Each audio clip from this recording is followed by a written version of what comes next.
Hi, United fans. Welcome to Stratford. Report the Manchester Evening News on Monday, October 13th. Best winger in England, tipped to join as Wharton conditions emerge. Manchester United spent a fortune improving their attack in the summer transfer window, but are already being lined up for more upgrades by signing the best winger in the Premier League. Adam Wharton, 21, is emerging as a target for Manchester United. The England international is admired at Old Trafford, and the club might bid as much as £60 million for the Crystal Palace midfielder. On a different note, we're here to bring you all the latest Manchester United news, reaction, and opinion following Turki Al-Sheikh's claims that a businessman is in an advanced stage of purchasing the club.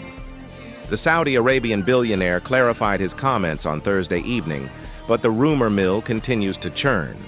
There's also talk of interest from the UAE, according to reports, while Sheikh Jassim, who narrowly missed out on buying United not too long ago, could be back in the game. The Qatari banker had his sights set on a full takeover of the club, but the Glazers sold a minority share to Sir Jim Ratcliffe instead. In other news, mainoo continues to be heavily linked with a move away from United. The 20-year-old midfielder pushed for a transfer from Old Trafford in the summer, seeking more game time ahead of next year's World Cup, but his request was blocked. Meanwhile, Man Utd target Carlos Baleba will ask to leave Premier League side Brighton in the January transfer window, according to the latest reports. The Red Devils continue to struggle for consistency in the Premier League, with Ruben Amorim's side winning 3, losing 3, and drawing one of their first 7 league matches this term.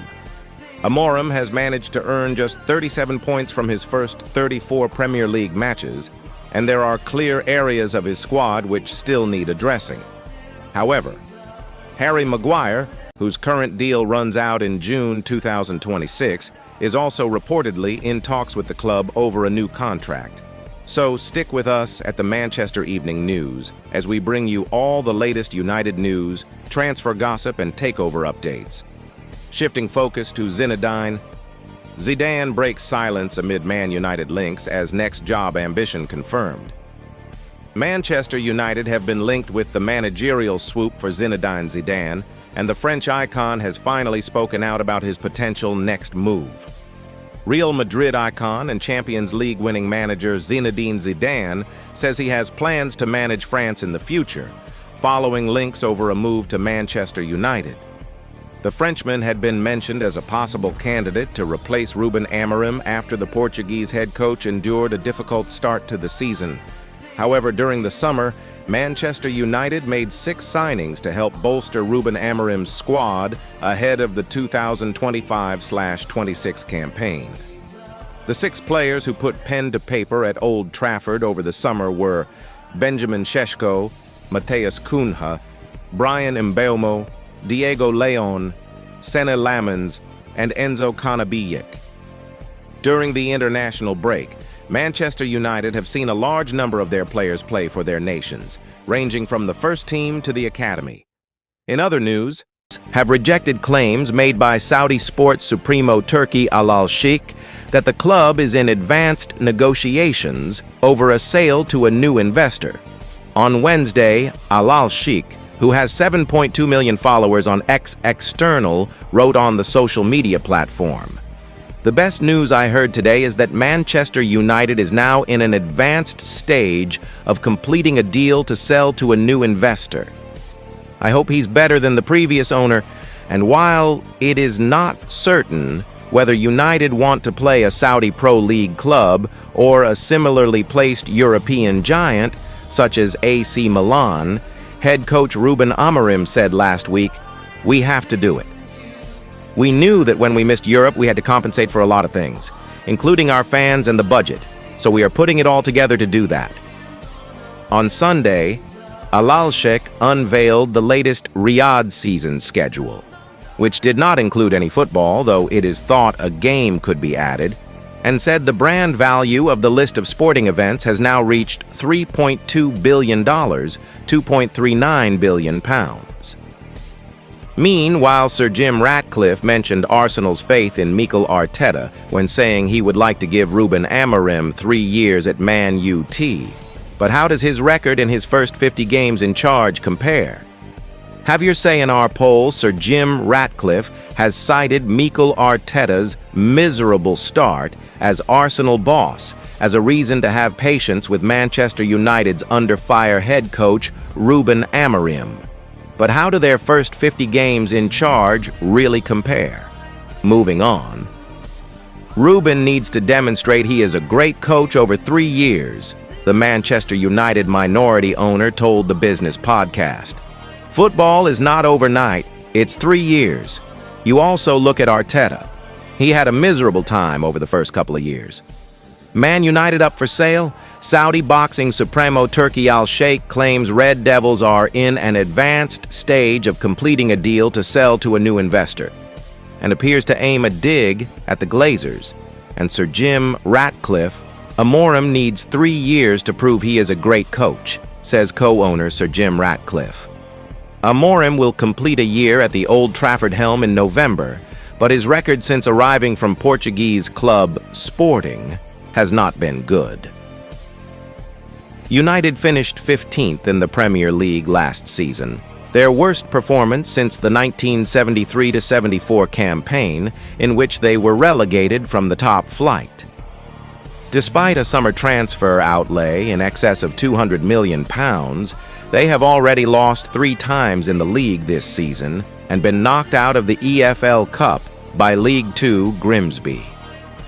Although sources close to Ratcliffe had stressed Amorim was not in any immediate danger, a fresh round of speculation before last weekend's 2-0 victory over Sunderland suggested Amorim was at risk of losing his job if United had failed to win. However, in an interview on the Times The Business Podcast, External, Ratcliffe says that was not the case and feels good guy. Amorim will need an extended amount of time to prove his worth. He has not had the best of seasons, said Ratcliffe. Ruben needs to demonstrate he is a great coach over 3 years. That's where I would be. Shifting focus to Manchester United, realize they have missed out on their biggest payday in relation to selling captain Bruno Fernandes. But sources insist a move could still become possible next year.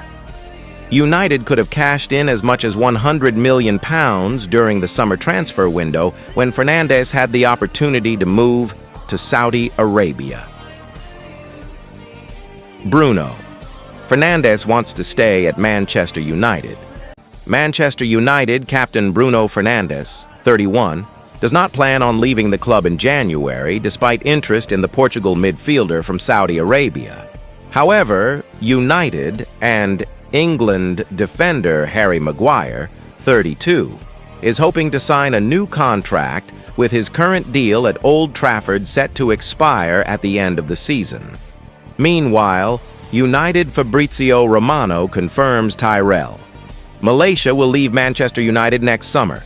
Tyrell Malaysia, the promising Dutch left-back, is reportedly on the brink of leaving Manchester United at the end of the current season. After joining the club in July 2022 from Feyenoord, Malaysia's tenure has been marked by both promise and challenges. His impending exit raises critical questions about his future and the ongoing evolution of Manchester United's defensive strategy. Turning on Man United, get definitive. Frankie de Jong transfer response after FW's agreed. Frankie de Jong has confirmed that he's very close to signing a new contract at Barcelona, putting a definitive end to talk of him joining Manchester United. De Jong, 28, was former boss Erik ten Hag's dream signing shortly after his appointment in the summer of 2022, having enjoyed success together at Ajax. Then United Chiefs Richard Arnold and John Murtough traveled to Spain in an effort to finalize a deal for the midfielder, agreeing on an initial fee of £56 million with cash-strapped Barca. De Jong, though, wasn't on board. News for Manchester United fans: sidelined since last February due to a ligament injury, Lisandro Martinez could make his much-anticipated comeback in November. According to The Sun, the Argentine defender, a cornerstone of United's backline, hasn't featured in any matches this season, but his recovery is progressing well. The Red Devils' medical staff are hopeful he will rejoin training as soon as the international break is over. Meanwhile, Wayne Rooney believes Manchester United got the tactics right in their victory over Sunderland, crediting Ruben Amorim's side for simplifying their play and showing greater control after a nervy opening spell. Speaking on the Wayne Rooney Show on BBC Sounds, the former United striker singled out Senna Lamens's composure and Benjamin Sesko's physical presence as key factors in securing what he called a massive win for the team and their manager. "I think the keeper's done well," said Rooney. "He's obviously had the misjudgment where he's come out of the box, and that could end up in a different way.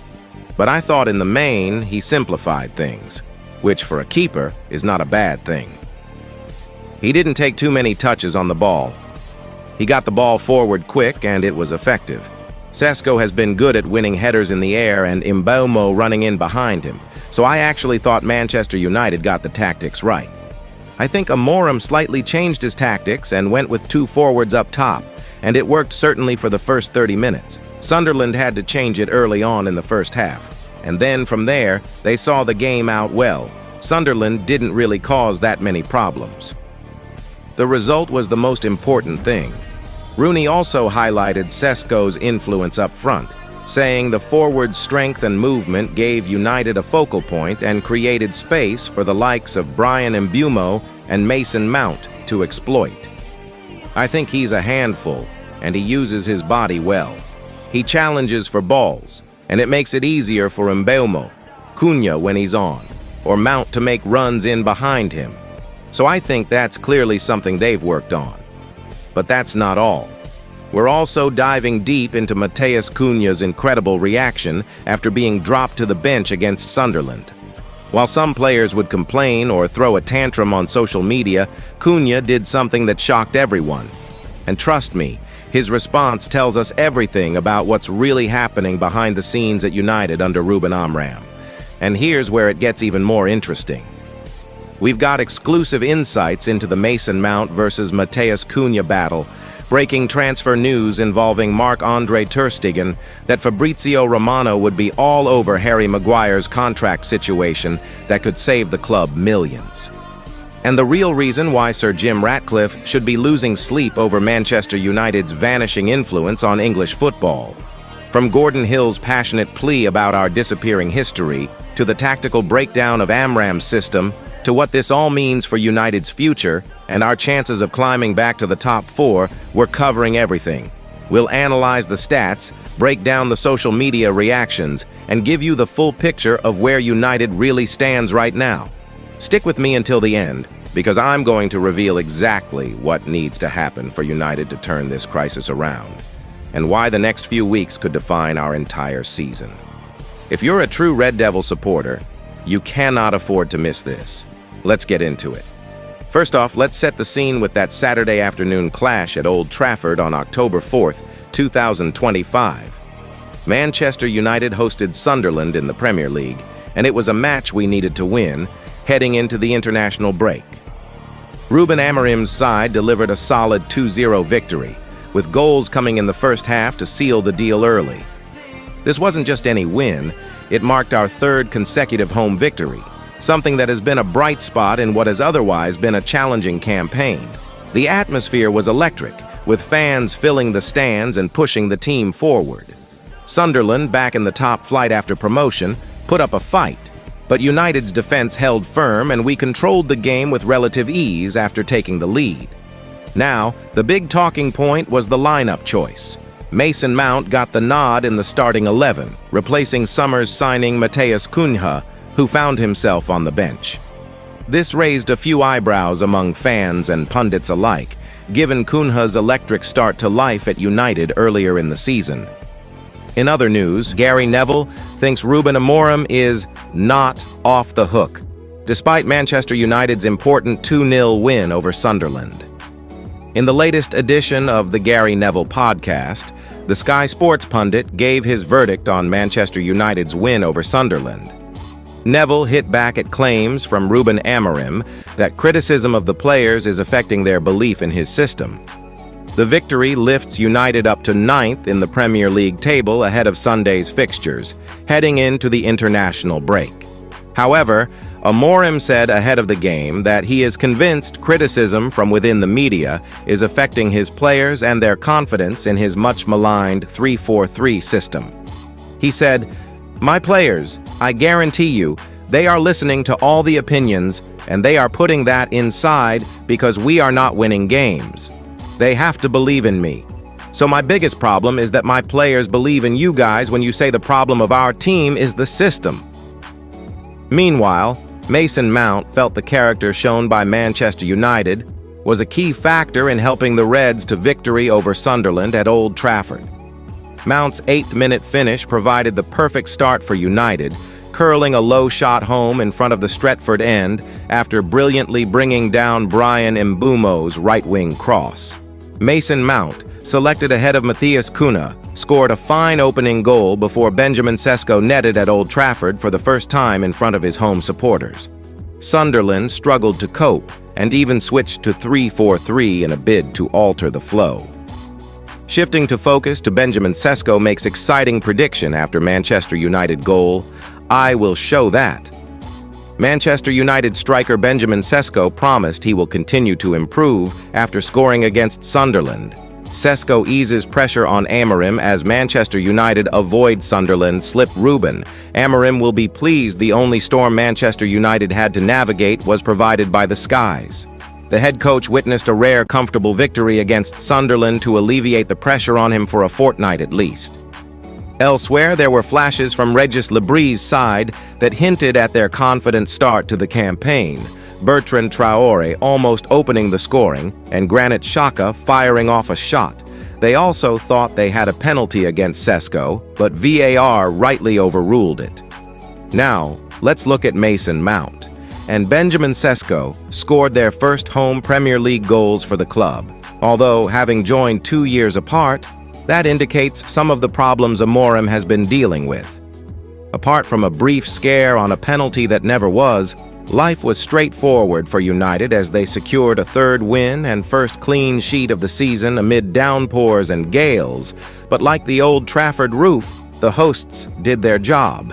In other news, Senna Lamens kept a clean sheet on his Manchester United debut to help ease some of the pressure on his boss, Ruben Amorim. Mason Mount and Benjamin Sesko scored the goals in United's 2-0 win over Sunderland, but the crowd enjoyed the goalkeeper's display. Lamens' best save came late in the game when he kept out a Kemsdine-Talby effort with his legs, but the Belgian goalkeeper was hardly overworked. There were bigger cheers when he claimed a cross in stoppage time, his second good claim of the game. However, Man United goalkeeper Altay Bayindir shows true colors after being axed for Senna Lamens' Altay. Bayindir was dropped for Manchester United's 2-0 win against Sunderland, as Ruben Amorim handed new signing Senna Lamens his debut in the Premier League clash. Turning on to Man United, handed penalty verdict versus Sunderland, as Premier League explained VAR decision. The Premier League have issued a statement on why a penalty was overturned during Manchester United's game against Sunderland at Old Trafford. The Premier League Match Centre have explained why Sunderland's penalty against Manchester United was overturned following a VAR review. In stoppage time of the first half, with United leading 2-0, Benjamin Sesko was penalized for a foul on Tri-Hume. Stay tuned because this could change everything this season. The mood at Carrington today was nothing short of electric, tense, fiery, and charged with that unmistakable Premier League intensity. Manchester United trained with one eye firmly on Saturday's colossal clash at Old Trafford against Sunderland. And make no mistake, this is not just another routine fixture on the calendar. This game is a high-stakes showdown that could define the very future of Ruben Amorim as the Red Devils manager. Yes, you heard that right. After last weekend's gut-wrenching 3-1 defeat away at Brentford, the pressure on Amorim has skyrocketed. The board, the fans, the pundits, all eyes are on Old Trafford this Saturday. United cannot afford another slip-up. Not in front of the Stratford end, not under the glaring Premier League spotlight, and certainly not when the manager's fate hangs by a thread.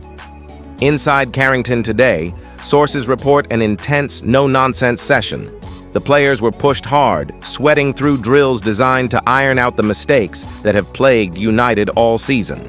Amorim has been obsessed with perfecting his 343 tactical setup, a system he believes can unlock this squad's potential, but only if executed with surgical precision. The session focused on fast transitions, crisp passing, and positional discipline. Every player was drilled to perfection on their role in the new formation, with special emphasis on pressing triggers and rapid counterattacks. Set pieces were another highlight. Corners, free kicks, and defensive organization were practiced relentlessly. The so-called corner blocking system received particular attention, as everyone knows Sunderland will aim to test United's aerial frailties with aggressive physical play in the box. Make no mistake, this is a tactical chess game, and Amorim is determined to have all his pieces firing on all cylinders. But here's what makes today particularly fascinating: the spirit around the squad. Sources close to the training ground suggest a united front behind Amorim. Key players like Bruno Fernandes, Matheus Cunha, and mainoo were in full leadership mode, driving intensity, shouting instructions, and making sure that no energy slipped away. Confidence is palpable. The squad know they have a chance to claim a massive 3 points, not just for themselves, but to safeguard their manager's position. There's a sense of urgency in the air. It's almost do or die. A win could inject a tidal wave of belief through Old Trafford, while a loss could send shockwaves through the club, fans, and media alike. Now, let's zoom out and look at the bigger picture. Sunderland may not scream top-tier opponent, but Premier League veterans know that complacency in matches like this can be fatal. United's inconsistency this season has been brutal, jaw-dropping brilliance one week, alarming collapse the next. Can Amorim finally get his system to click? In other news, Rooney condemns Manchester United's lost soul. Former star slams current manager's tactics, lack of fighting spirit amid poor form. Rooney said he has no faith in manager Ruben Amorim. He believes Manchester United's soul has gone missing and thinks Amorim won't be able to turn things around. Manchester United lost 1-3 in their away match against Brentford on the 27th, failing to create a turning point. Captain Bruno Fernandes missed another penalty, and the team was outplayed in performance, making it a disastrous game. With 6 league matches played, Manchester United has recorded 2 wins, 1 draw, and 3 losses, placing them 14th. The problem is that there is no sign of improvement. Considering that since Amorim's arrival, the team has earned only 31 points in 31 Premier League matches, even 2 wins in 6 games seems fortunate. However, Amorim shows no intention of changing his philosophy. He continues to insist on a 3-4-2-1 formation, even deploying Bruno in a back 3 role.